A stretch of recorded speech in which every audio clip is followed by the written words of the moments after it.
हाँ तो फ्रांस आज के इस वीडियो में हम लोग बात करेंगे व्यू जेएस के सीएलआई के बारे में। फिर हम लोग बात करेंगे कि कैसे हम लोग सीएलआई के यूज करके व्यू का ऐप क्रिएट कर सकते हैं। और फिर बात करेंगे कंपोनेंट एंड प्रॉप्स के बारे में। और लास्ट में एक बनाएंगे एक सिंपल सा ब्लॉग ऐप ताकि आपको अच्छे से समझ में आ जाए कंपोनेंट एंड प्रॉप्स है क्या। ठीक है, तो सिंपली सबसे पहले बात कर लेते हैं सीएलआई के बारे में।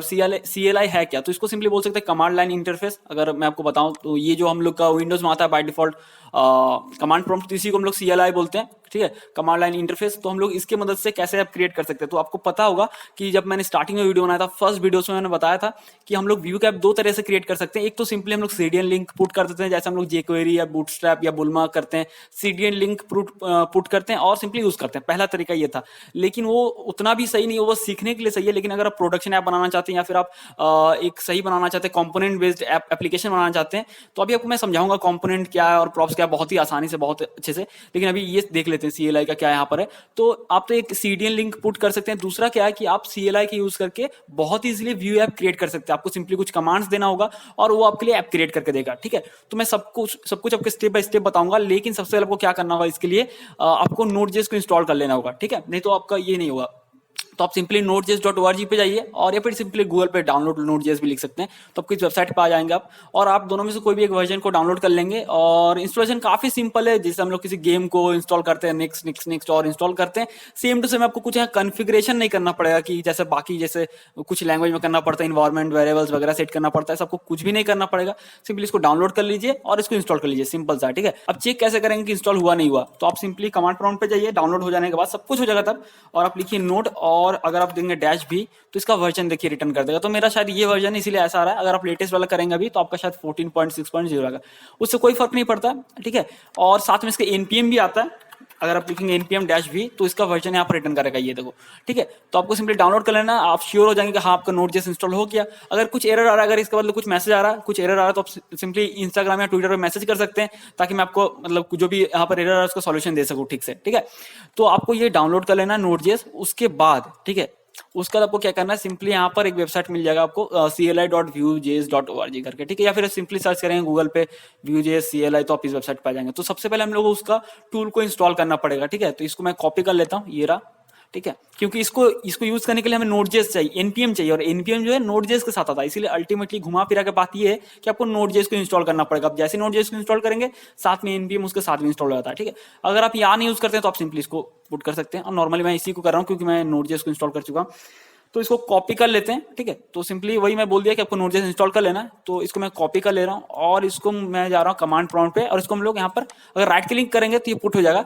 या फिर डायरेक्टली आप लिख सकते हैं npm इंस्टॉल डैश जी, मतलब ग्लोबली इंस्टॉल कर रहे हैं। ग्लोबली का मतलब कि क्या होता है कि आप एक ही बार कर दिए और वो हर एक प्रोजेक्ट में यूज कर सकते हैं। नहीं तो क्या होगा कि आपको हर एक प्रोजेक्ट में बार बार इंस्टॉल करना पड़ेगा। तो मतलब क्यों क्यों करे ऐसा, है ना। Vue.js को हम लोग एक बार इंस्टॉल कर ले और हम लोग बार बार उससे प्रोजेक्ट क्रिएट कर ऐप क्रिएट कर सकते हैं। इसलिए हम लोग इसको ग्लोबली इंस्टॉल करते हैं, इसलिए डैश जी, और आपको @vue/cli को लिख के इंटर प्रेस करना है। ठीक है, और आपका इंटरनेट कनेक्टेड होना चाहिए क्योंकि ऑनलाइन इंस्टॉल होता है, तो आपको यहाँ पर इंटरनेट कनेक्टेड होना चाहिए। ठीक है, तो थोड़ा सा वेट कर लेते हैं, डिपेंड करता है आपका इंटरनेट कनेक्शन कितना फास्ट है, उसके हिसाब से यहाँ पर थोड़ा सा। हाँ तो फ्रेंड्स, हम लोग का यहाँ पर व्यू CLI इंस्टॉल हो चुका है। तो चलिए अब व्यू ऐप क्रिएट करते हैं। तो अब क्या करते हैं, सिंपली आपको डिसाइड करना पड़ेगा उस ऐप को कहाँ पर क्रिएट करना चाहते हैं। तो मैं डेस्कटॉप पे क्रिएट करना चाहता हूँ, तो यहाँ पर जो लोकेशन दिखा रहा है मैं इससे डेस्कटॉप तक जाता हूँ। तो मैं लिखता हूँ CD। ठीक है, ये रहा डेस्कटॉप। अब यहाँ पर व्यू का ऐप क्रिएट करते हैं। ठीक है, तो सिंपली मैं यहाँ पर लिखता हूँ व्यू।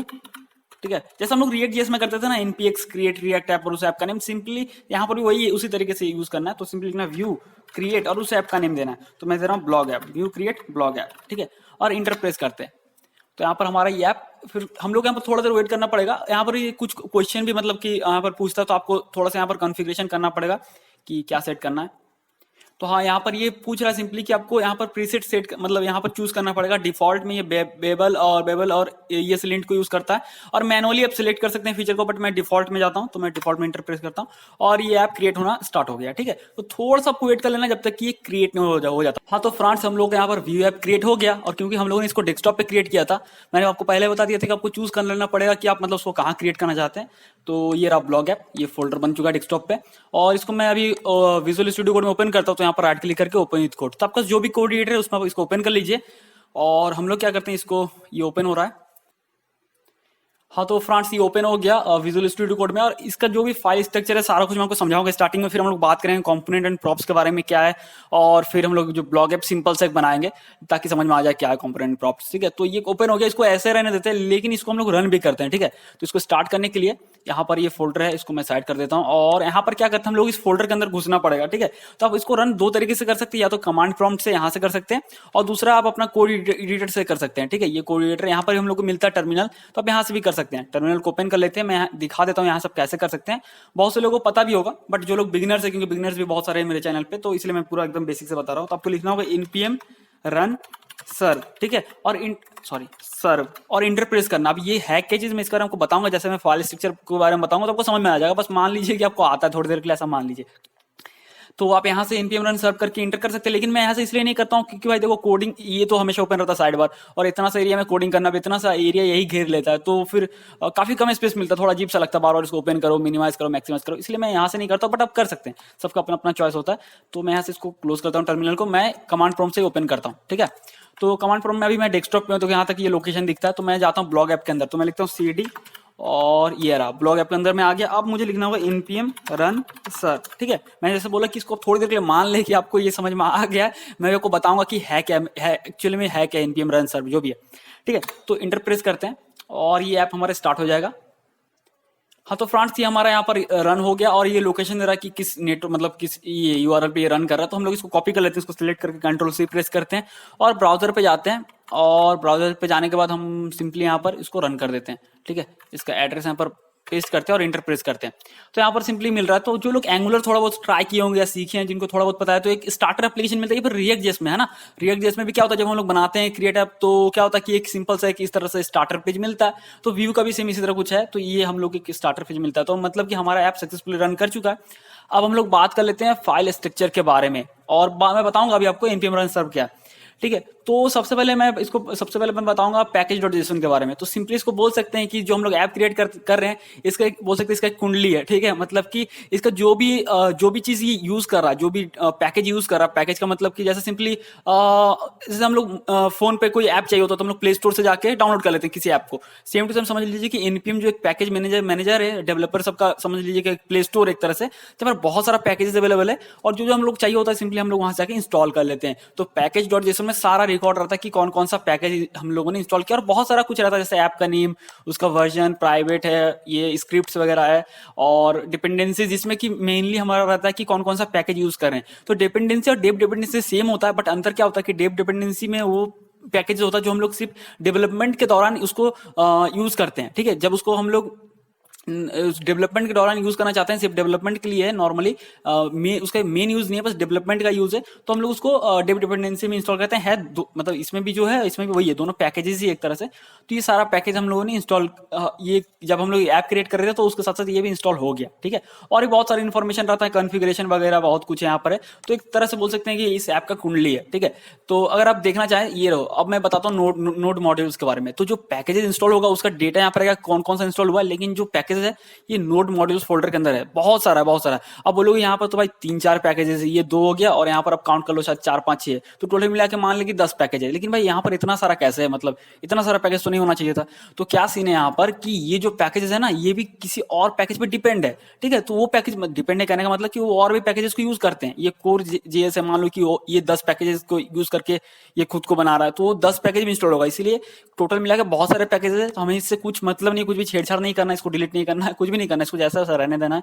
ठीक है, तो ये था नोड मॉड्यूल। सिंपली जो जो पैकेजेस यूज होगा वो पैकेजेस में नोड मॉड्यूल्स में रहेगा, और उसका हिस्ट्री वगैरह यहाँ पर उसका पूरा पैकेज डॉट जेसन में रहेगा। ठीक है, तो मैंने आपको बता दिया पैकेज डॉट जेसन और नोड मॉड्यूल्स। तो इसमें देखो लो स्क्रिप्ट वगैरह है, तो जैसे रिएक्ट जेएस में होता है सर्व, तो जैसे मैंने लिखा ना, कोई भी स्क्रिप्ट रन करने के लिए हम लोग लिखना पड़ता है npm रन, और उसका हम लोग को उसका नेम देना पड़ता है। इसलिए हम लोगों ने ऐप रन करते समय हम लोगों ने लिखा था npm रन सर्व। ठीक है, जैसे हम लोग बिल्ड करेंगे, अगर हम लोग उसको डिप्लॉय करना चाहते हैं अपने मतलब वेबसाइट पे, क्या बोलते हैं उसको यार, क्या बोलते हैं जो भी है, सी पैनल पे, याद नहीं आ रहा था, सी पैनल पे अगर चाहते हैं तो सिंपली हम लोग इसको पहले बिल्ड करेंगे, तो हम लोग लिखेंगे npm रन बिल्ड। ठीक है, तो लिंटिंग अगर करना है तो सिंपली npm रन लिंट। तो इसलिए स्क्रिप्ट यहाँ पर बना हुआ है, तो हम लोग सिंपली इसलिए हम लोगों ने इसको स्टार्ट करने के लिए लिखा था npm रन सर्व। तो 3 यहाँ पर स्क्रिप्ट इनबिल्ट यहाँ पर ऐड किया हुआ है, इसलिए हम लोगों ने लिखा था। ठीक है, तो वो आपको समझ में आ गया होगा क्या है। तो ये था पैकेज डॉट जेसन। ठीक है, पैकेज डॉट लॉक जेसन में सारे जो पैकेजेस है उसका एक एग्जैक्ट वर्जन यहाँ पर मेंशन होता है, लॉक किया हुआ, कहने का मतलब है। ठीक है, तो ये पैकेज डॉट जेसन, तो पैकेज डॉट लॉक जेसन और ये सब समझ में आ गया। रीडमी डॉट एमडी सिंपली जब इसको आप गिटहब पे डालेंगे, अलाउ मैं कर देता हूँ, पता नहीं क्या जो भी है, तो जो भी ये क्या है, तो डॉक्यूमेंटेशन के लिए यूज होता है। आपने देखा होगा कि मैं गिटहब पे जब दिखाता हूँ कि प्रोजेक्ट, तो नीचे कुछ इमेज एनिमेशन होता है वगैरह, पूरा स्टेप बाय स्टेप होता है, तो ये देखो ये ऑटोमेटिक यहाँ जनरेट करता है ये सारा चीज, तो ये डॉक्यूमेंटेशन एक तरह से, और कुछ नहीं है। ठीक है, और ये बेबल ये सिंपली कॉन्फ़िगरेशन है और कुछ नहीं, कॉन्फ़िग फाइल है। ठीक है, गिट इग्नोर क्या है, गिट इग्नोर सिंपली बोला जाए तो जब हम लोग इसको डिप्लॉय करेंगे गिटहब पे, तो ये सिंपली फाइल बताता है कि भाई किस किस चीज को आपको नहीं अपलोड करना है। अब देखो नोड मॉड्यूल्स को क्यों फालतू में अपलोड करना है, बहुत इसका साइज होता है, सबसे ज्यादा साइज इसी का होता है। हमें हमें जब पता ही है भाई, इसका कुंडली पता है इस ऐप का कि भाई क्या क्या पैकेज यूज कर रहा है, तो सिंपली हमें क्यों चाहिए कि कौन कौन सा पैकेज मतलब चाहिए, मतलब इंस्टॉल है, हमें तो पता ही है ना पहले से, हम लोग पैकेज डॉट से पता लगा सकते हैं। तो कुल मिला के बात है कि कुछ जैसे कि इन्वायरमेंट वेरिएबल्स हो गया, वो फाइल्स हो गया, या फिर डिस्क जिससे बिल्ड होगा, तो कुछ कुछ चीजें हम लोग जो नहीं चाहते हैं अपलोड हो गिटहब पे, फालतू का जो कचरा या बोल सकते हैं फालतू का जो मतलब सिंपली जो कुछ प्राइवेट चीज है या फिर कुछ इस तरह की चीज, तो सिंपली हम लोग उसको यहाँ पर मेंशन करते हैं। जैसे देखो नोट मॉड्यूल्स फोल्डर मेंशन किया है, तो मतलब इस फोल्डर को अपलोड के दौरान नहीं इंक्लूड किया जाएगा। गिट इग्नोर, किसी चीज को इग्नोर करना है, फाइल के नेम से समझ में आ रहा है। ठीक है, तो यहाँ तक आपको समझ में आ गया होगा। पब्लिक फोल्डर में ये देखो simply index dot HTML file है। अब मैं बताता हूँ कि यहाँ पर क्या सीन है कि जैसा पता कि व्यू जैसा आपको सिंगल पेज एप्लीकेशन है, तो क्या होता है पेज यहाँ पर एक ही होता है। As a developer, as a user आपको लगेगा कि आपने ये पेज ओपन किया, ब्लॉग ओपन किया, पोस्ट ओपन किया, अब नया पेज ओपन हो रहा है as a user, but as a developer आपको पता होना चाहिए कि ये सिंगल पेज एप्लीकेशन है, मतलब कि पेज एक ही है। इंडेक्स डॉट एचटीएमएल क्या होता है, नया नया कंपोनेंट इस पर चढ़ जाता है। ये बात करेंगे कंपोनेंट के बारे में। नया नया कंपोनेंट इसके ऊपर एक तरह से लेयर चढ़ जाता है, जो कि हमें लगता है पेज है। ठीक है, हम लोग पेज को एज ए कंपोनेंट डिजाइन बनाते करते हैं, कोड करते हैं, और जैसे जिस पेज पे क्लिक करता है तो सिंपली कंपोनेंट वहां पर लोड होता है, तो हमें लगता है कि नया पेज ओपन हो रहा है एज ए यूजर बस, बट एज ए डेवलपर हम लोग जानते हैं कि कंपोनेंट लोड हो रहा है। ठीक है, तो पेज सिंपली एक ही होता है। आप देख रहे हैं जैसे रिएक्ट में भी सेम टू सेम इसी तरह का है कि डिव एक एलिमेंट होता है जिसका आईडी रहता है ऐप, और इसी पे हमेशा ये चढ़ते रहता है नया नया कंपोनेंट, लेयर एक तरह से समझ सकते हैं। ठीक है, तो आपको समझ में आ जाएगा। और टाइटल तो आप यहाँ पर दे सकते हैं, कुछ भी लिख सकते हैं, बट मैं यहाँ पर सब कुछ जैसा छोड़ दो, बस आपको बता रहा था पब्लिक पे। और अब मेन एरिया में हम लोग घुसते हैं। ठीक है, जो हमारा सबसे मतलब काम कर जहां पर हम लोग काम करने वाले हैं, सोर्स फोल्डर के अंदर सारा काम होता है Vue.js का। ठीक है, तो हम लोग सोर्स फोल्डर के बारे में थोड़ा सा बात कर लेते हैं। अगर अब थोड़ा आपको बोर लग रहा है तो आप वीडियो को थोड़ा स्किप करके देख लीजिए, क्योंकि बहुत से लोगों को ये फाइल स्ट्रक्चर समझना होता है, कंफ्यूज होते हैं यार इस चीज का क्या मतलब है, क्या मतलब है। मतलब अगर आपको नहीं समझ में आता होगा छोटा सा चीज, तो आपको हमेशा दिमाग में वो मतलब मतलब हिट करता है कि यार क्या है उसका मतलब। इसलिए मैं हर एक चीज का मतलब बता दे रहा हूँ, हर एक फाइल स्ट्रक्चर का। अगर आपको आता है या फिर आप बोर हो रहे, तो आप थोड़ा वीडियो को स्किप कर लीजिए, आगे बढ़ा लीजिए, ताकि आपको बोर ना लगे। ठीक है, तो बात करते हैं सोर्स फोल्डर के बारे में। हाँ, तो फ्रेंड्स अब बात करते हैं सोर्स फोल्डर के बारे में। तो सोर्स फोल्डर का क्या सीन है, सबसे पहला फोल्डर था एसेट्स। एसेट्स में आपका लोकल एसेट्स रहेगा, मतलब कोई अगर आप गाना रखना चाहते हैं, कोई सॉन्ग है, कोई इमेज है, कोई वीडियो है, जो भी लोकल एसेट्स है। एसेट्स मतलब जो भी आप, जैसे मैंने बताया कि लोगो है, वेबसाइट का लोगो है, कुछ इमेजेस है। जैसे यहाँ पर ऑलरेडी एक लोगो है व्यू का है शायद, ये देखो यहाँ पर मैंने एक एक्सटेंशन इंस्टॉल किया जिसमें, या शायद ये इनबिल्ट आता है, मुझे नहीं पता। ये इमेज दिख जाता है तो यहाँ पर, तो सिंपली एक लोगो है। अगर आप देखेंगे यहाँ पर ये देखो, तो ये लोगो जो दिख रहा है ना, ये वहीं से इंपोर्ट किया हुआ है। ठीक है, तो ये लोकल एसेट आप रख सकते हैं। मैंने बोला जैसे कि कोई इमेज, कोई म्यूजिक, कोई वीडियो, कुछ भी आप रख सकते हैं लोकली। एक्चुअली में सर्वर से आता है म्यूजिक या वीडियो, बट मैं ऐसा आपको एग्जांपल के तौर पे समझा रहा था। ठीक है, एसेट्स में ये तो कंपोनेंट्स, अभी बात करेंगे हम लोग कंपोनेंट्स क्या, लेकिन उससे पहले हम लोग देख लेते हैं यहाँ पर दो फाइल और है कंपोनेंट्स के बारे में, main.js और app.vue। तो सेम टू सेम अगर आप React.js जानते हैं, मैं बार बार इसलिए एग्जांपल दे रहा हूँ क्योंकि मैंने बहुत सारा वीडियो बना के रखा है रिएक्ट पे, और बहुत सारा प्रोजेक्ट है, और मैं ये मान के चल रहा हूँ कि आपने React.js का देखा होगा वीडियो, तो आप यहाँ पर रिलेट कर सके चीजों को, आपको लगे कि क्या क्या कॉमन और क्या क्या अनकॉमन है, तो आपको समझ में आए। ठीक है, तो यहाँ पर main.js फाइल है जिसमें कि व्यू को इंपोर्ट किया गया। ठीक है, और यहाँ पर ऐप को इंपोर्ट किया गया, ये जो app.vue है ना, उस फाइल से app.vue से ऐप को इंपोर्ट किया गया। और यहाँ पर जैसे हम लोग नॉर्मली HTML जो मतलब पिछले वीडियो मैंने आपको दिखा दिया एकदम स्टार्टिंग में कि हम लोग सिंपली न्यू व्यू का इंस्टेंस क्रिएट करते थे, तो सिंपली यहाँ पर भी इसी तरह का हुआ न्यू व्यू। और यहाँ पर रेंडर एक प्रॉपर्टी की है जिसमें कि एक फंक्शन में ऐप ये पास हो रहा है जो हमने इंपोर्ट किया था। ठीक है, और दूसरा माउंट हो रहा है। माउंट मतलब क्या समझ सकते हैं, कुछ इनिशियलाइज करना, बूटस्ट्रैप करना, उसी को बोलते हैं माउंट। तो ये जो ऐप है ना, इस पे माउंट हो रहा है। तो ये जो हैश ऐप इसका मतलब क्या है, कोई एलिमेंट जिसका आईडी ऐप हो, जो कि आपको दिख जाएगा यहाँ पर, ये देखो है ना इसका आईडी ऐप, तो इसी के अंदर माउंट होने वाला है, मतलब इसी पे वो रेंडर होने वाला है। सिंपली बोला जाए तो, मैं कहा था यार कहा था ये तो उसी पे रेंडर होने वाला है। ठीक है, तो ये मेन फाइल, इसका कोई यूज ज्यादा नहीं, मतलब यूज होता है बट हम लोग इससे कोई ज्यादा मतलब नहीं होता है, इसमें हम लोग काम ज्यादा नहीं करते हैं। बस यहाँ पर कुछ जैसे राउटिंग करना, जो कि मैं अगले वीडियो में बताऊंगा, तो कुछ कॉन्फ़िगरेशन करना है, तो वही हम लोग यहाँ पर आते हैं, वरना यहाँ पर ज्यादा हम लोग नहीं आते हैं। अब बात करते हैं app.view जो कि हमारा मेन फाइल है। अभी मैं बताता हूँ आपको, दिमाग यहाँ पर चेक कर देगा कि यार है क्या चीज़, मतलब समझ में नहीं आएगा ये सब क्या है, मतलब बहुत अजीब सा लगेगा, ठीक है। बट रिएक्ट से थोड़ा इजी लगेगा क्योंकि बहुत सारे यहाँ पर आपको कॉमन मिलेगा, HTML है तो ये आपको समझ में आ जाएगा। यहाँ पर दो तीन सेक्शन में बांट लेते हैं। पहला सेक्शन ये हो गया, दूसरा सेक्शन ये स्क्रिप्ट टैग हो गया, कहाँ गया यार, ये रहा, और तीसरा सेक्शन स्टाइल हो गया, ठीक है। तो सबसे पहले इजी वाला पकड़ता हूँ, स्टाइल। तो इसकी इस हमारे जो यहाँ पर ऐप है इसका जो स्टाइलिंग है, देखो ये कलर जो हो रहा है वगैरह वगैरह सब कुछ, ठीक है। ये सब कुछ जो है ये स्टाइल के अंदर जो भी आप डालेंगे ना, ये स्टाइलिंग यहाँ पर आएगा, ठीक है, उस ऐप का स्टाइलिंग, ठीक है। जो भी आप CSS प्रॉपर्टी डालेंगे वो स्टाइल होगा। जैसे मैं कलर में अगर मैं लिखता हूँ यहाँ पर रेड, ठीक है, तो देखना रेड हो जाएगा कलर, ठीक है। तो ये कलर रेड नहीं हुआ, मुझे नहीं पता क्या सीन है इसका, कलर मैंने रेड डाल दिया, ये तो वो रेड हो गया, पता नहीं यार, वो थोड़ा सा कंपाइल होता है ना तो स्लो लेता है, डिपेंड करता है कि आपका PC या लैपटॉप किस कन्फिगरेशन का, ठीक है। तो मेरा स्लो होगा, सॉरी उसके लिए। तो ये तो रेड हो गया, ठीक है, जो मैं आपको दिखाना चाह रहा था। तो बैक मैं उसी कोड पे रख देता हूँ जो भी कलर था पहले, ये रहा, ठीक है।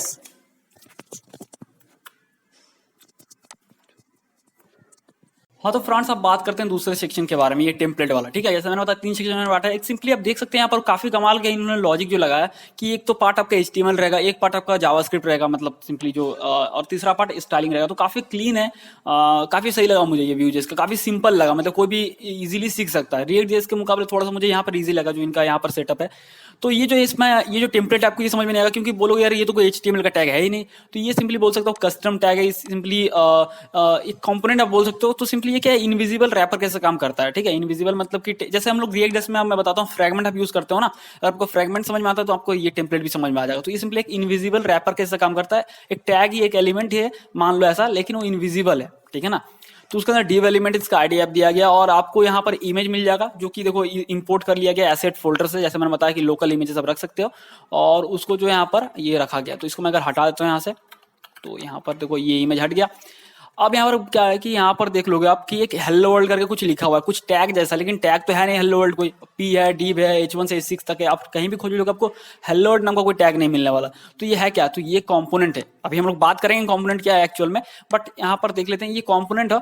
और अगर आप देखोगे यहाँ पर एक फोल्डर बना हुआ है कंपोनेंट्स करके, इसमें सारा कंपोनेंट हम लोग स्टोर करते हैं, ठीक है, जिसका भी नेम है hello world डॉट व्यू। अब देखोगे यार यहाँ पर बहुत सारा कोड भरा पड़ा है, ठीक है, इसमें आ जाते हैं। तो इस कंपोनेंट के अंदर, इस कंपोनेंट में जो टेम्पलेट के अंदर जो है, अगर आप देखो जो भी कोड है वहां पर पुट हो रहा है, ठीक है। तो इसको हम लोग बाद में टच करते हैं, पहले यहाँ पर देख लेते हैं कि हेलो वर्ल्ड कंपोनेंट है जो कि सिंपली बोल सकते हैं ये आउटपुट उसका आ रहा है, ठीक है ना। ये हो गया, इसके बारे में हम लोग टच करेंगे जब हम लोग कंपोनेंट के बारे में बात करेंगे। बस ऐसा मान लो कि एक कस्टम टैग है, कंपोनेंट आपको समझ में नहीं आ रहा तो अभी के लिए थोड़ी देर के लिए मान लो कि कस्टम टैग है, ठीक है। तो जो कि हम लोग का ये आउटपुट दे रहा है और मैं इसके बारे में बताऊंगा, लेकिन उससे पहले मैं स्क्रिप्ट जो ये सेक्शन है बीच वाला, इसके बारे में मैंने नहीं बताया, तो ये बताता हूँ क्या है सिंपली। तो इसने क्या किया, पहले इंपोर्ट किया हेलो वर्ल्ड को, क्योंकि उसको यूज करना है यहाँ पर, तो उससे पहले आपको इंपोर्ट तो करना पड़ेगा। तो इंपोर्ट कर लिया, अपने लोकेशन दे दिया from component slash hello world dot view, और उस कंपोनेंट नेम जो भी नेम से एक्सपोर्ट किया गया उसको अपने उस नेम से यहाँ इंपोर्ट कर लिया। सिंपल है पहला स्टेप। और उसको तो आपको यहाँ जैसे आप इंपोर्ट कर लिए तो आप उसको यहाँ पर यूज कर सकते हो, तो उसने यहाँ मेंशन कर दिया, ठीक है। तो और क्या चीज यहाँ पर आप देखोगे कि हर एक कंपोनेंट में कॉमन मिलेगा। तो एक्सपोर्ट करना, एक्सपोर्ट डिफॉल्ट एक ऑब्जेक्ट आपको करना है और आपको नेम देना है, तो उस कंपोनेंट का नेम देना है। तो यहाँ पर ये क्योंकि ऐप कंपोनेंट था तो इसलिए हमने नेम दिया ऐप, नेम ऐप दिया, और इसी को हमने इंपोर्ट किया मेन डॉट व्यू में, ये देखो ऐप से इस नेम दिया ऐप, ठीक है। अब क्या है यहाँ पर, और उसका एक कंपोनेंट भी जाएगा यहाँ पर प्रॉपर्टी, जिसमें कि ऑब्जेक्ट स्टोर होगा। इसमें आपको मेंशन करना है कि आप कौन कौन से कंपोनेंट को यूज करने वाले हो, क्योंकि हम लोग हेलो वर्ल्ड कंपोनेंट को यूज करने वाले हैं। तो हम लोग हेलो वर्ल्ड को पहले इंपोर्ट किया, फिर हमें यहाँ मेंशन करना पड़ेगा कंपोनेंट ऑब्जेक्ट के प्रॉपर्टीज के यहाँ पर अंदर में मेंशन करना पड़ेगा उसका नेम, ठीक है, उस कंपोनेंट का नेम को मेंशन करना पड़ेगा और उसको फिर हम लोग डायरेक्टली यूज कर सकते हैं। तो ये 3 स्टेप में काम होगा, पहले इंपोर्ट करना है, फिर आपको मेंशन करना है और फिर आपको यूज करना है, ठीक है। तो ये आपको, मैं आशा करता हूँ आपको समझ में आ गया होगा क्या स्ट्रक्चर है। तो पहला स्ट्रक्चर HTML का होता है, दूसरा स्क्रिप्ट जावास्क्रिप्ट टाइप का है, और तीसरा स्टाइलिंग अगर आप कुछ करना चाहते हैं, ठीक है। तो अभी आपको एक चीज समझ में नहीं आएगा कि यार चलो सब कुछ तो मतलब स्ट्रक्चर वगैरह समझ में आ गया, इसका क्या कैसा है, इसका सेटअप है, सब समझ में आ गया, लेकिन कंपोनेंट है क्या चीज। तो कंपोनेंट कोई चीज नहीं है, कोई कॉन्सेप्ट है, सिंपली समझ सकते हैं। देखो होता क्या, हम लोग तो नॉर्मली स्टार्टिंग सीखते हैं HTML CSS जावास्क्रिप्ट, तो वहां पर तो सिंपली आप बोल सकते हो कि जैसे HTML क्या होता है, टैग्स होता है, एट्रीब्यूट्स होता है। जावास्क्रिप्ट में कुछ कोड होता है, सिंपली बोल सकते हैं कुछ मेथड्स वगैरह होता है, लेकिन वहां पर कंपोनेंट्स होता नहीं है। तो क्या होता है कि जब हम लोग ये सुनते हैं नया, तो हमें थोड़ा माइंड में ट्रिक कर जाता है कि यार है क्या चीज, मतलब समझ में नहीं आता, ठीक है। तो कंपोनेंट जैसे मैंने बताया, आप ऐसा समझ सकते हो कि वो कस्टम कस्टम टैग्स ऐसा समझ सकते हैं, कस्टम एलिमेंट्स है, ठीक है। तो फ्रेंड्स आप कंपोनेंट्स को और अच्छे से समझते हैं, तो मैंने एक इमेज क्रिएट करके रखा है, ये रहा, ठीक है, सिंपल से एक इमेज है। तो आप समझ सकते हैं एक वेबसाइट है हमारा, ठीक है, एक ब्लॉग वेबसाइट है जिसमें कि नैपबार है, ये बॉडी, इसमें बहुत सारे पोस्ट है, अभी 3 ही दिख रहा है, मान लो बहुत सारे पोस्ट है, और यहाँ पर हमारा फुटर है, ठीक है। तो हम लोग कंपोनेंट को कैसे समझ सकते हैं, यूआई का जो छोटा छोटा पार्ट होता है, जब हम लोग उसको इंडिविजुअली अलग अलग कर लेते हैं, ठीक है, जैसे कार के अंदर समझ सकते हो कि या फिर मोबाइल के अंदर समझ सकते हो बटन है, उसका हार्डवेयर है, स्क्रीन है, तो अलग अलग कंपोनेंट है ना। तो सेम टू सेम हम लोग इसमें भी वेबसाइट में उसी तरह हम लोग सोचते हैं, उस एंगल से कुछ समझना सोचना पड़ेगा, तभी आप इस चीज को समझ सकते हैं। तो जैसे हम लोग मान सकते हैं कि नैपबार है, तो नैपबार को हमने अलग कर लिया, तो ये नैपबार कंपोनेंट है। फिर हम लोग देख रहे हैं कि यार फुटर एक हमारा यहाँ पर है, फुटर एक पार्ट है, तो हम लोग फुटर कंपोनेंट बना लिए। फिर हम लोग देख रहे हैं अब हमारे पास जो पोस्ट है, ठीक है, तो बहुत सारे पोस्ट, तो हमने क्या किया, एक पोस्ट कंपोनेंट हमने बना लिया, जिसको कि हम लोग व्यू में लूप चला के उसमें डेटा डाल के इस तरह से पोस्ट शो करवा सकते हैं। और भी लोग और आप इसको देखो, इसका कोई रूल नहीं कि आप किसको कंपोनेंट बनाना चाहते हो, किसको डायरेक्टली एचटीएमएल कोड लिखना चाहते हो, ऐसा कोई रूल नहीं है, ठीक है। अब यहाँ पर जो नैपबार आपने कंपोनेंट बनाया, इसमें सिंपली आपने डायरेक्टली एचटीएमएल पुट कर दिया, उसमें सब कुछ है, मतलब नॉर्मल एचटीएमएल कोड है, बट आप चाहते हो कि बटन के लिए एक अलग कंपोनेंट बना लेते हैं ताकि उसको रीयूज कर सके, तो आपने बटन के लिए कंपोनेंट बना लिया, और आप लोग यहाँ पर जैसे अपने यहाँ पर दो बटन यहाँ पर कंपोनेंट ऐड कर दिया, एक साइन अप के लिए, एक लॉग इन के लिए, ठीक है ना। ये मान लो लोगो है, तो आपने एक लोगो कंपोनेंट बना लिया जिसमें कि आप इमेज की यूआरएल लोगे और वो लोगो आपके लिए यहाँ पर पुट कर देगा। तो सारा कुछ कंपोनेंट आप सिंपली समझ सकते हैं कि कस्टम एलिमेंट्स, या भी समझ सकते हैं कि यूआई का जो वेबसाइट का या डिजाइन का छोटे छोटे इंडिविजुअल पार्ट को आप कंपोनेंट समझ सकते हो, ठीक है। जब इसको बनाओगे, ट्राई करोगे, तो हम लोग और इसको इजीली समझ पाएंगे। तो ये था सिंपली कंपोनेंट्स। अब जो यहाँ पर देखेंगे कंपोनेंट का और एक कॉन्सेप्ट आता है प्रॉप्स का, ठीक है, जो कि रिएक्ट जेएस में भी है प्रॉप्स। तो यहाँ पर देखो, ये जो हेलो वर्ल्ड कंपोनेंट है, आपको तो समझ में आ गया कंपोनेंट, तो हेलो वर्ल्ड कंपोनेंट में ये यहाँ पर प्रॉप्स पास हुआ है, ठीक है, मैसेज, और इसको जो यूज कर रहा है प्रॉप्स में, ये जो है नॉर्मली एक स्ट्रिंग भेजा गया है, welcome to your Vue JS app, ठीक है। अब यहाँ पर क्या सीन है, यहाँ पर देखो प्रॉप्स यूज करें क्या तरीका है, यहाँ तो बहुत सारा कोड है, तो मैं यहाँ पर क्या करता हूँ ना, इस सारे को मैं हटा देता हूँ, और रुक जाओ, यहाँ पर जो है ये सारे को, अभी यार कितना हो रहा है, रुक जाओ, ये रहा, ठीक है, कितना सा रहने देते हैं, और देखते हैं हमारा ये HTML पे, ये देखो simple welcome to your Vue JS app आ रहा है, क्योंकि यही एक लाइन है। तो अब सीन क्या है, इसको थोड़ा जल्दी समझ लेते हैं, फिर हम लोग अपना कस्टम कंपोनेंट बनाएंगे और एक छोटा सा ब्लॉग ऐप सिंपल सा बनाएंगे एकदम, लेकिन आपको समझ में आ जाएगा कि कैसे बनाना है।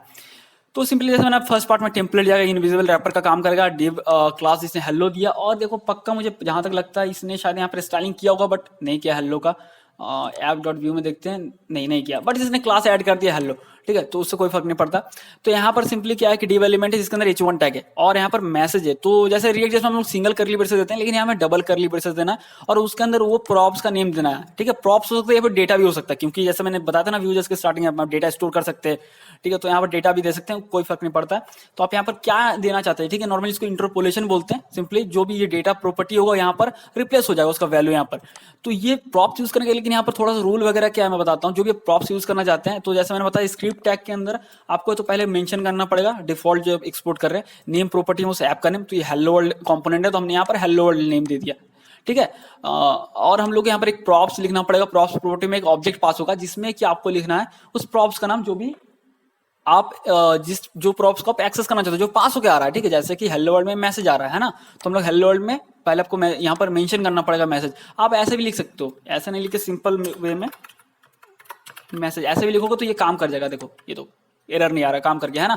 तो आप वैसा भी लिख सकते हो। वैसे लिखने का मतलब सिंपली कि प्रॉप्स को वैलिडेट कर रहे हो, वैलिडेशन, ठीक है। मतलब कि जो मैसेज प्रॉपर्टी है जो आएगा मैसेज प्रॉप्स, उसका टाइप स्ट्रिंग होना चाहिए। अगर दूसरा टाइप आया, जैसे नंबर आ गया, तो वहां पर वार्निंग देगा। हाँ तो फ्रेंड्स चलिए फिर कंपोनेंट्स बनाते हैं और एक सिंपल सा ब्लॉग ऐप क्रिएट करते हैं, ठीक है। लेकिन उससे पहले मैं एक चीज बताना आपको भूल गया, हो सकता है मैं वीडियो के स्टार्टिंग में बता दूंगा स्क्रीन पे, मतलब कुछ इस तरह से बता दूंगा मैं स्क्रीन पे कुछ अलर्ट टाइप से। तो सिंपली एक एक्सटेंशन इससे आप इंस्टॉल कर लीजिए, नहीं तो क्या होगा, ये जो है यहाँ पर आपका ये कलर या फिर जो बोल सकता है हाईलाइट हो रहा है इस तरह से, ये नहीं होगा, सिंपल व्हाइट कलर का आता है। तो मैं भूल गया, मैं स्टार्टिंग में बता दूंगा, हो सकता है।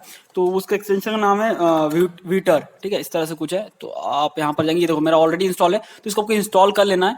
अगर आप इंस्टॉल नहीं करेंगे तो सिंपली पूरा व्हाइट दिखेगा और इस तरह से जो है कलर नहीं आएगा, ठीक है। तो आपको इसको इंस्टॉल करना है, जैसे क्लिक करेंगे यहाँ पर इंस्टॉल का ऑप्शन आएगा और आपको इंस्टॉल कर लेना, ठीक है ना। तो सॉरी मैं भूल गया था, मैं स्टार्टिंग में बता दूंगा वीडियो की स्टार्टिंग पे स्क्रीन पे किसी तरीके से। तो अब क्या करते हैं, चलिए कंपोनेंट क्रिएट करते हैं। तो मैं क्या करता हूँ, मैं हेलो वर्ल्ड को डिलीट करता हूँ क्योंकि ये हमारा कोई काम का नहीं है ऐसे, तो इसको मैं डिलीट कर दे रहा हूँ। और app.js से यहाँ से इसको रिमूव कर देते हैं। तो यहाँ पर लिंटिंग है, मतलब ये वार्निंग देता है, ये एरर नहीं है बट वार्निंग यहाँ पर देगा कि हेलो वर्ल्ड जो हम लोग यूज नहीं करें, तो यहाँ पर वार्निंग देगा। तो ये मैं कंपोनेंट्स हटा दे रहा हूँ और ये इम्पोर्ट से हटा दे रहा हूँ, ठीक है। तो अगर अब हम लोग देखेंगे तो यहाँ पर सिंपल ब्लैंक स्क्रीन दिखेगा। तो हम लोग क्या करते हैं, अभी हम लोग यहाँ पर कस्टम कंपोनेंट क्रिएट करने वाले हैं। तो यहाँ पर क्या कर लेते हैं कि मैं सबसे पहले स्टाइलिंग के लिए यहाँ पर नॉर्मल भी CSS कोडिंग नहीं करने वाला हूँ। मैं यहाँ पर बूटस्ट्रैप या बुल्मा या कोई भी जो आपको सही लगा उसको यूज कर सकते हो। तो कैसे यूज करना है बताता हूँ। सबसे पहले आपको उसको इंस्टॉल कर लेना पड़ेगा। तो आपको पता होना चाहिए उस पैकेज का नेम, ठीक है। तो बुल्मा का नेम बुल्मा या npm में अगर आप चेक कर सकते हो, बट मुझे याद है तो मैं आपको बता दे रहा हूँ। तो इंस्टॉल करने के लिए मैं टर्मिनल यहाँ से ओपन कर लिया। अब मैं यहाँ से लिखता हूँ npm i बुल्मा, ठीक है, मतलब npm इंस्टॉल बुल्मा। इसको इंस्टॉल कर लेते हैं। हाँ तो फ्रेंड्स, हम लोग यहाँ पर बुल्मा इंस्टॉल हो गया। इसको टर्मिनल को क्लोज कर देते हैं क्योंकि इसका काम खत्म है। अब हम लोग इसको कैसे इंक्लूड कर सकते हैं, तो बहुत सिंपल तरीके में बताता हूँ। मैं इसको क्लोज करता हूँ। हमें इंपोर्ट कर लेना वो स्टाइल शीट को जहाँ पे ये इंस्टॉल हुआ। तो मैं आपको दिखाता हूँ कैसे आपको करना है। तो मैं ये नोड मॉड्यूल्स फोल्डर ओपन करता हूँ और मैं यहाँ पर लिख रहा हूँ बुल्मा। तो ये काफी कमाल का फीचर, जैसा मैं लिख रहा हूँ तो ये यहाँ पर सर्च करेगा। तो क्यों नहीं कर रहा यार, बुल्मा तो इंस्टॉल हो गया था, पता नहीं क्यों ऐसा हो रहा है, क्योंकि मैं कहता हूँ इसी तरीके से। हाँ तो फ्रेंड्स, क्या होता मुझे नहीं पता, लेकिन मैंने कोडिएटर को फिर से क्लोज किया और फिर से इसको ओपन किया। रीओपन करेंगे तो सही हो गया। तो इसका अगर आप सर्च करेंगे, अब मैं फिर से नोड मॉड्यूल्स को ओपन करता हूँ फोल्डर को और मैं दिखाता हूँ बुल्मा। ये देखो आ गया। अब पता नहीं उस वक्त क्यों नहीं आ रहा था, मैंने कोडिएटर को फिर से क्लोज ओपन किया। तो कभी कभी होता है ऐसा। इस फोल्डर के अंदर दिखेंगे कि यहाँ पर सैस भी है, आप यूज कर सकते हैं सैस, लेकिन मैं यहाँ पर CSS यूज करने वाला हूँ। CSS फोल्डर है और उसके अंदर बुल्मा डॉट CSS है ना। अब इसको देखो कैसे इंपोर्ट करेंगे। यहाँ पर काफी कमाल का मुझे लगा इसका यूज करने का तरीका। तो यहाँ पर जाते हैं हम लोग स्क्रिप्ट के अंदर, और मैं इसको बिना ओपन किए भी दिखा सकता हूँ आपको कैसे करना है, बट मैं लॉजिकली समझाना चाहता हूँ कि किस तरह से मतलब बिहाइंड द सीन ये काम कर रहा है, ठीक है। तो मैं लिखता हूँ इंपोर्ट और मुझे लिखना होगा बुल्मा, ठीक है, क्योंकि बुल्मा फोल्डर है। ये तो आ गया बुल्मा /CSS, क्योंकि उसके अंदर CSS फोल्डर है। बुल्मा फोल्डर के अंदर नोड मॉड्यूल, उसके अंदर बुल्मा, उसके अंदर CSS, और उस फाइल का नाम है बुल्मा डॉट CSS। तो यहाँ से यार ये फाइल ही ओपन है गया, सॉरी। इसको रीनेम करते हैं, मतलब रीनेम मैं करने नहीं वाला, इस फाइल का नेम कॉपी कर रहा हूँ, बट तो ये थोड़ा पागलपन है, मतलब ऐसे भी आप लिख सकते थे। तो CSS/bulma.css ये हो गया। सेमीकोलन देते हैं और मैं यहाँ पर सिंपली देता हूँ सिंपली div एलिमेंट, जिसका क्लास नेम मैं दे रहा हूँ बॉक्स, ताकि मैं देख सकूँ कि हाँ यार वो शैडो मैडो आ रहा है कि हाँ सही में बुल्मा ऐड हुआ नहीं हुआ। मुझे पता है कि हुआ है, बट फिर भी देखने के लिए तो हमने इसको इंपोर्ट कर लिया और मैं सिंपली एक बॉक्स मैंने दे दिया, एक एलिमेंट। तो देखते हैं, ये देखो शैडो आ गया, मतलब कि हाँ बुल्मा यहाँ पर ऐड हो गया। इसको मैं हटा दे रहा हूँ, ठीक है। तो अब क्या करते हैं हम लोग अपना कंपोनेंट्स क्रिएट करते हैं, ठीक है। तो ये जो इसको मैं क्लोज करता हूँ और ये नोड मॉड्यूल्स को मैं कॉलम्स इस तरह कर दिया। तो इसके अंदर मैं कंपोनेंट क्रिएट करता हूँ navbar डॉट व्यू, जैसे मैंने बताया था कि navbar होगा। तो इसके अंदर सबसे पहले आपको क्या करना है, आपने अगर वीटर वो एक्सटेंशन अगर आपने इंस्टॉल कर लिया तो यहाँ पर कुछ यहाँ पर स्निपेट आपको ऑलरेडी मिलेगा। तो आपको सबसे पहले टेम्पलेट लिखना है। जैसे आप टेम्पलेट लिखेंगे और ऑलरेडी ये आ जाएगा, ठीक है। आपको सिंपली टेम्पलेट लिखना है और इसके अंदर आपको देना है कोड, ठीक है, नेविगेशन बार का। तो मैं नेविगेशन बार का मैं तो अभी नेविगेशन बार नहीं बनाने वाला हूँ। तो मैं क्या करता हूँ, मैं बुल्मा डॉट CSS में जाता हूँ, बुल्मा डॉट CSS, और मैं सिंपली वहीं से नेविगेशन बार का कोड को कॉपी पेस्ट कर लेता हूँ, फालतू में वक्त बर्बाद होगा, ठीक है। तो ये रहा ब्लॉग ऐप, ये इंट्रोडक्शन क्लोज करता हूँ। ये बाकी जो फालतू का टैब ओपन है, यहाँ पर जाते हैं हम लोग डॉक्यूमेंटेशन में, और यहाँ पर navbar शायद मुझे लगता है मिल जाएगा। कहाँ पर मिल सकता है, ये रहा navbar, ठीक है। तो मैं यहाँ से navbar का कोड कॉपी कर ले रहा हूँ,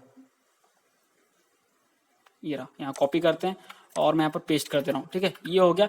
तो अब क्या करते हैं, साइड पर क्लोज करते हैं। जैसा वैसा रहने थे, इसको एडिट करने वाले। अब हम लोग यहाँ पर देना पड़ेगा स्क्रिप्ट, ठीक है। स्क्रिप्ट जैसे लिखेंगे स्निपेट ऑलरेडी आ जाएगा। यार क्या हो रहा है, तो ये स्निपेट आपको मिल जाएगा वो पैकेज के साथ ही। आप लिखना पड़ेगा स्क्रिप्ट और आपको सिंपली एक ऑब्जेक्ट को करना है एक्सपोर्ट। तो एक्सपोर्ट डिफॉल्ट लिख लेते हैं और हमें पहला स्टेप है कि नेम आपको देना होगा इस कंपोनेंट का। तो मैं देता हूँ नेम, ठीक है। तो इस नेम से एक्सपोर्ट हो रहा है। तो हम लोग देते हैं navbar, जो कंपोनेंट का नाम था। तो अब क्या करते हैं, यहाँ पर हम लोग ऐप में उसको यूज करना चाहते हैं। तो पहला स्टेप क्या है, उसको इंपोर्ट करना पड़ेगा। तो मैं लिखता हूँ IMP टैब, पहले लोकेशन देते हैं ./components, उसके अंदर है /navbar, ठीक है। और navbar यहाँ पर उस मॉड्यूल नेम का देते हैं navbar, जो कि हम लोग इंपोर्ट कर रहे हैं। ये वार्निंग दे रहा है, एरर नहीं है, ठीक है। अब हम लोग यहाँ पर कंपोनेंट्स में मेंशन करना पड़ेगा सेकंड स्टेप की इस ऐप डॉट मतलब ऐप कंपोनेंट में हम लोग कौन सा कंपोनेंट यूज कर रहे हैं। इससे पहले इंपोर्ट कर लिया, उसका हम लोग यहाँ मेंशन कर दिए। अब हम लोग इसके अंदर उस कंपोनेंट को लिख देंगे navbar, ये रहा सेल्फ क्लोज टैग है। और देखते हैं जाके, ये देखो आ गया है ना। तो यहाँ पर तो थोड़ा स्पेस आ रहा है, वो इसलिए आ रहा है क्योंकि यहाँ पर ये जो स्टार्टिंग में मिलता है ना, उसमें ये मार्जिन टॉप ये आ रहा था और ये सब आ रहा था फालतू का। बस ये लाइन में रहने दे रहा, जो भी इन्होंने फॉन्ट मेंशन किया चलो रहने देते हैं। तो इस तरह सारा, चलो नेविगेशन बार को थोड़ा सा मॉडिफाई कर लेते हैं, जाते हैं यहाँ पर। और जो कुछ चीजें हैं जो मुझे नहीं चाहिए, मैं फालतू में नहीं चाहता कि वो बस क्यों नेविगेशन बार दिखना चाहिए कि नेविगेशन बार है। ये ड्रॉप डाउन को मैं यहाँ से हटा दे रहा हूँ, इसी का तो टैग है, हाँ इसी का है। और मैं सिंपली ठीक है, ये रहा, हाँ सिंपल है। और मैं क्या करता हूँ, इन सभी को सिलेक्ट कर लेता हूँ, नैब के अंदर को मैं कट कर लिया और मैं div एलिमेंट दे रहा हूँ। इसके क्लास में मैं देता हूँ कंटेनर, ठीक है। और इसको पेस्ट कर दिया, तो यहाँ पर इस तरह से आ गया। और मैं एक चीज क्या करता हूँ, बॉडी का कलर मैं अभी नहीं सेट कर रहा हूँ बट कर दूंगा सेट। तो ये हमारा हो गया नैप बार क्रिएट, ठीक है। तो ऐप डॉट वी में हमने नैप बार कंपोनेंट बना के डाल दिया, ठीक है। अब हम लोग प्रॉप्स यूज करेंगे। तो अभी क्या करते हैं हम लोग, एक पोस्ट के लिए हम लोग जाते हैं जेसॉन प्लेस होल्डर पे, ठीक है, जेसॉन प्लेस होल्डर। और यहाँ से हम लोग कुछ पोस्ट उठाते हैं, डमी पोस्ट, ठीक है। ये रहा। तो मैं यहाँ पर 8-10 उठाता हूँ, ठीक है, 10-12 मैं उठा ले रहा हूँ पोस्ट, डमी पोस्ट। और इसको मैं डाल देता हूँ यहाँ पर ऐप डॉट व्यू मेन जगह, क्योंकि मैं बोलता हूँ कि हमेशा आप डेटा को सेंट्रलाइज करके रखिए, एक जगह पे रखिए, ताकि आप उस चाइल्ड कंपोनेंट पे आप उसको शेयर कर सके। अब यहाँ पर पता है यहाँ पर सीन क्या है, यहाँ पर आपको ये यूज करने का मतलब कि यहाँ पर अगर आप चाहते हैं, यहाँ पर अगर डेटा स्टोर करना चाहते हैं, तो यहाँ व्यूजेस का जो हम नॉर्मली यूज करते हैं स्क्रिप्ट टैग लगा के, उससे थोड़ा सा अलग है। हम लोग उसमें कैसा करते थे, डेटा लिखते थे, कहा गया यार, इस तरह से डेटा लिखते थे और एक ऑब्जेक्ट बना के उसके अंदर डेटा डाल देते थे, जैसे कि मैं लिखता हूँ पोस्ट, इस तरह से है ना। लेकिन यहाँ पर कुछ रूल अलग है, आपको यहाँ पर डेटा एक मेथड होना चाहिए, ठीक है। तो मैं लिखता हूँ डेटा इस तरह से, और ये रिटर्न करेगा ऑब्जेक्ट। सेम ही चीज है, बस थोड़ा सा स्ट्रक्चर यहाँ पर अलग करना पड़ता है। रिटर्न करेगा ऑब्जेक्ट और इसके अंदर जो भी डेटा रखना चाहते हैं, जैसे पोस्ट एरे बनाया, उसके अंदर मैंने सारे ऑब्जेक्ट को पेस्ट कर दिया जेसन प्लेस होल्डर का। इसको मैं कॉलम्स इस तरह सेट करता हूँ, फॉर्मेट कर दिया इसको, यहाँ पर ये एरो में क्लिक करते हैं ताकि कॉलम्स हो गया। हाँ, तो हम लोग क्या करते हैं सिंपली, ये तो पोस्ट, अब हम लोग पोस्ट क्रिएट करने वाले, पोस्ट कंपोनेंट, ठीक है। तो कंपोनेंट्स के अंदर मैं जा रहा हूँ, ये करता हूँ पोस्ट डॉट व्यू, ठीक है, ये हो गया। टेम्पलेट देते हैं, ठीक है, नॉर्मल सा टेम्पलेट देते हैं, कुछ खास नहीं अभी के लिए। और मैं देता हूँ पोस्ट, देखने के लिए ऐसा नहीं दे सकते, हमें यहाँ पर एक एलिमेंट देना होगा, तो मैं देता हूँ पोस्ट। यहाँ पर मैं देते हैं स्क्रिप्ट, स्निपेट आ गया, काफी कमाल का। हमें बस नेम देना, फर्स्ट स्टेप यही कि हमको नेम देके छोड़ देना। तो कंपोनेंट का नेम क्या था, पोस्ट, ठीक है, ये हो गया, हमने दे दिया कंपोनेंट का नेम पोस्ट। और हम लोग इसको इंपोर्ट करते हैं ऐप डॉट व्यू से। तो फिर वही करना, पहला स्टेप है कि आपको इंपोर्ट कर लेना है उस कंपोनेंट को। तो dot slash component slash location देते सबसे पहले पोस्ट, और उस कंपोनेंट का नेम देना हमें यहाँ पर पोस्ट। फिर सेकंड स्टेप है कंपोनेंट इस प्रॉपर्टी में जो ऑब्जेक्ट इसमें हमें मेंशन करना है, कौन कौन सा कंपोनेंट को यूज कर रहे हैं, तो पोस्ट को यूज कर रहे हैं। और थर्ड स्टेप है यहाँ पर हमें डाल देना पोस्ट को, ठीक है। तो इस तरह से आपको यहाँ पर मेंशन करते जाना। तो मैं यहाँ पर क्या करता हूँ, सेक्शन लिख लेता हूँ, डिव एलिमेंट जिसका क्लास नेम सेक्शन होगा। लेकिन आया क्यों नहीं यार, पता नहीं, इमेट भी आजकल एक्सटेंशन हो ऐसा रहा ना कि विजुअल स्टूडियो जो नया नया वर्जन अपडेट आ रहा है, कुछ ना कुछ बहुत बड़ा मिस्टेक इसमें हो जा रहा है, पता नहीं यार क्या सीन है। सेक्शन, और इसके अंदर मैं लेता हूँ डिव एलिमेंट जिसको मैं क्लास नेम दे रहा हूँ कंटेनर, और इसके अंदर मैं देता हूँ पोस्ट, ठीक है, सिंपल है एकदम। ये सिंपली आ गया ना, पोस्ट लिखा हो, जैसे हमने कंपोनेंट को पुट किया, उसका जो आउटपुट था इस तरह से था, पोस्ट। तो ये क्या करते हैं हम लोग यहाँ पर डेटा को पास कराते हैं। तो पास करने का तरीका क्या है, सिंपली हम लोग को बाइंड करना पड़ेगा डेटा को डायनेमिकली, ठीक है। तो मैं लिखता हूँ वी बाइंड पोस्ट, ठीक है। तो पोस्ट जो है ये एज ए प्रॉप्स जा रहा है, और आप इसमें क्या भेजना चाहते हो, तो हम लोग भेजना चाहते हैं पोस्ट, जो हमारे पास डेटा है, तो मैं लिखता हूँ पोस्ट, ठीक है। तो पोस्ट नहीं भेजने, पोस्ट, क्योंकि बहुत सारा है ना पोस्ट, ठीक है। तो वी बाइंड करके भेज दिया। अब इसको शॉर्ट एंड प्रॉपर्टी भी, शॉर्ट एंड मतलब प्रॉपर्टी नहीं, शॉर्ट एंड तरीके से यूज कर सकते हो, मतलब शॉर्टकट बोले तो आप सिंपली कॉलम लिखोगे तो उसका मतलब ही वही है। तो ये डायनेमिकली बाइंड कर दिया पोस्ट में, एज ए प्रॉप्स यहाँ जा रहा है, तो ये डेटा जा रहा है, ठीक है, पोस्ट कंपोनेंट में। अब जो नाम से आप प्रॉप्स भेजोगे उसी नाम से एक्सेस करना पड़ेगा, चाहे डेटा जो भी आपको मिलना ही है, बट जो नाम से भेजोगे, अगर आप मैं लिखता हूँ मैसेज, ठीक है, तो आपको मैसेज नाम से एक्सेस करना पड़ेगा। तो मैंने पोस्ट भेजा, इसलिए मैं सेम नेम रख रहा हूँ दोनों का, मतलब कि ये तो ये पोस्ट रेफर कर रहा है, ये जो डेटा है इसको, और ये जो है ये प्रॉप्स है जिसको हम लोग एक्सेस करेंगे पोस्ट कंपोनेंट में, जो कि यहाँ पास होके जा रहा है पोस्ट कंपोनेंट में, ठीक है। तो सबसे पहले इसको एक्सेस करने का पहला तरीका, आपको प्रॉप्स यहाँ पर मेंशन करना पड़ेगा कि आप क्या प्रॉप्स एक्सेस कर रहे हो। तो मैं एरे दे रहा हूँ और मैं लिखता हूँ पोस्ट, ठीक है। इस प्रॉप्स को हम लोग एक्सेस करने वाले हैं। अब यहाँ पर मैं क्या करता हूँ, मैं यहाँ पर लूप चलाता हूँ, ठीक है, सिंपली मैं यहाँ पर लूप चला देता हूँ। तो मैं इसको हटा देता हूँ और मैं यहाँ पर डिव एलिमेंट दे रहा हूँ, इसका मैं क्लास नेम देता हूँ यहाँ पर कॉलम्स इज मल्टी लाइन, ठीक है, इज मल्टी, यार स्पेलिंग गलत हो गया, इज मल्टी लाइन, ठीक है। और मैं यहाँ पर देता हूँ एक डिव एलिमेंट जिसका मैं क्लास नेम दे रहा हूँ कॉलम इज 3, और यहाँ लूप चलाने वाला हम लोग, ठीक है। तो यहाँ पर लूप चलाने का क्या सीन, आपको लगाना पड़ेगा V4, ठीक है। और यहाँ स्ट्रक्चर जो होगा पोस्ट इन पोस्ट, ठीक है। तो यहाँ पर वार्निंग को भी मारो गोली, इसको छोड़ दो, ठीक है, क्या ये वार्निंग है इसको छोड़ दो। अभी मैं जो बता रहा हूँ वो समझो। यहाँ जो पोस्ट इन पोस्ट है, ये जो पोस्ट है ना, जो प्रॉप्स आया है, ठीक है, एज ए पोस्ट, तो उसको यहाँ पर मेंशन हमने कर दिया, तो ये लूप चलाने वाला है। तो हर एक पोस्ट यहाँ पर जो है चलेगा, मिलेगा हम लोगों को। तो पोस्ट इन पोस्ट, ठीक है, पोस्ट इन पोस्ट। तो जो हमारे पास 12 पोस्ट है तो 12 बार लूप चलेगा और हर एक बार आइटम इसमें आता जाएगा, इस वेरिएबल में आता जाएगा। और हमें यहाँ पर मैंने बताया था की मेंशन करने, यहाँ पर माउस भी ले जाओगे तो यहाँ पर देगा कि elements in iteration expect to have a V bind key, ठीक है। तो की हमें देना पड़ेगा यूनिक की, तो मैं लिखता हूँ वी बाइंड। लेकिन जैसे मैंने बताया कि आप शॉर्ट हैंड यूज कर सकते हो, तो सिंपली आप लिख सकते हो वी बाइंड की जगह पे कॉलन भी दे सकते हो, simply colon key equals to post dot ID, ठीक है। अब वार्निंग हट गया और इसके अंदर सिंपली हम लोग क्या करते हैं, कार्ड देते हैं, ठीक है, सिंपल सा कार्ड देते हैं। तो कार्ड के लिए आप कार्ड यूज कर सकते हो या तो फिर आप यूज कर सकते हो नॉर्मली बॉक्स। तो मैं कार्ड देता हूं यहाँ पर, सिंपली क्लास नेम कार्ड, और इसके अंदर मैं सिंपली देता हूँ एक डिव एलिमेंट, जिसका क्लास नेम मैं दे रहा हूँ कार्ड इमेज, और इसके अंदर हमें इमेज देना होगा तो मैं इमेज टैग देता हूँ। और यहाँ पर सिंपली आपको कुछ मतलब कि इमेज देना होगा, तो अब मैं प्लेस होल्डर इमेज यूज कर रहा हूँ, मतलब जो डमी इमेज होता है, तो मैंने सेव करके रखा था उसको, ये मैं कॉपी कर ले रहा हूँ सिंपली, कि मैंने नोटपैड में कुछ कुछ मतलब सेव करके रख दे रहा हूँ, ताकि मैं उसको ये रहा मैं पेस्ट कर देता हूँ, ये रहा, ठीक है। तो सिंपली एक लिंक है इमेज का डमी, जिसका साइज ये रहा, और इसके अंदर हम लोग देते हैं एक डिव एलिमेंट, जिसको मैं क्लास नेम दे रहा हूँ कार्ड कंटेंट, ठीक है। अब इसके अंदर मैं दे रहा हूँ h4 टैग, जिसका मैं क्लास नेम मैं दिखाऊंगा अभी इसका आउटपुट निकलेगा, जिसका मैं दे रहा हूँ टाइटल इज 6, ठीक है। अब जो हमारे पास हर एक पोस्ट आ रहा है, अगर आप डेटा चेक करोगे पोस्ट का, ये रहा, ठीक है। तो पोस्ट में टाइटल बॉडी आ रहा है, आईडी और यूजर आईडी आ रहा है। तो टाइटल बॉडी आ रहा है ना, तो हम लोग यहाँ पर देंगे पोस्ट डॉट टाइटल, तो उसका टाइटल दिख जाएगा। और एक देते हैं पी टैग, जिसमें हम लोग देते हैं सिंपली पोस्ट डॉट बॉडी, ठीक है। हर एक ऑब्जेक्ट यहाँ पर प्रिंट होने वाला है, इसको सेव करते हैं, मुझे लगता है आ जाएगा। तो ये देखो हो गया ना। तो मैं एक चीज करना चाहता हूँ यहाँ पर, अभी इसको ऐसे रहते हैं app.js, इस व्यू में जाते हैं और क्या करते हैं, इसको मैं ऐसा रहता हूँ स्टाइलिंग में जाके मैं बॉडी का कलर चेंज कर देना चाहता हूँ, ठीक है। बॉडी BGC मतलब बैकग्राउंड कलर मैं लिखता हूँ, पता नहीं काम क्यों नहीं कर रहा है। बैकग्राउंड कलर रैंडम को कलर देता हूँ, जैसे हैश A4, ठीक है। एक ग्रे का शेड है, लेकिन काम नहीं किया भाई।